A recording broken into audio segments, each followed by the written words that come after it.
A new law going into effect in the UK gives the British government sweeping new surveillance capabilities.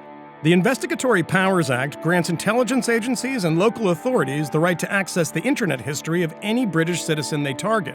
And it may be the most extreme surveillance act in the Western world. Aris Roussinos reports. Beginning later this year, the British government will be able to require internet service providers to record the websites and messaging applications their customers visit and keep that information for 1 year. The data will then be available for use by 48 different national and local authorities without the need for a warrant.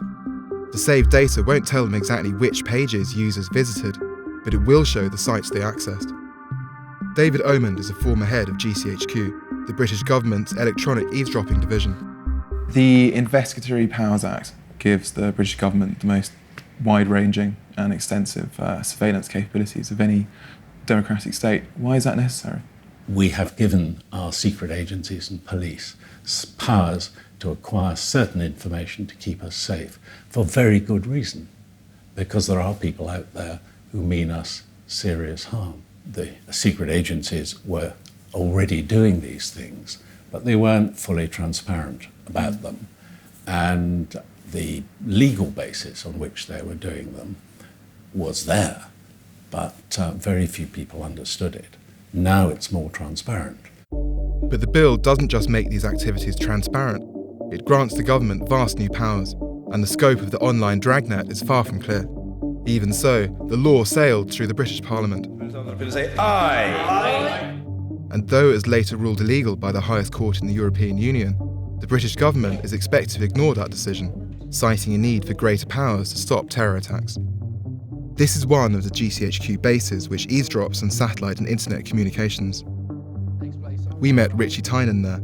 He campaigns against the growing powers of government agencies to intercept and monitor private data.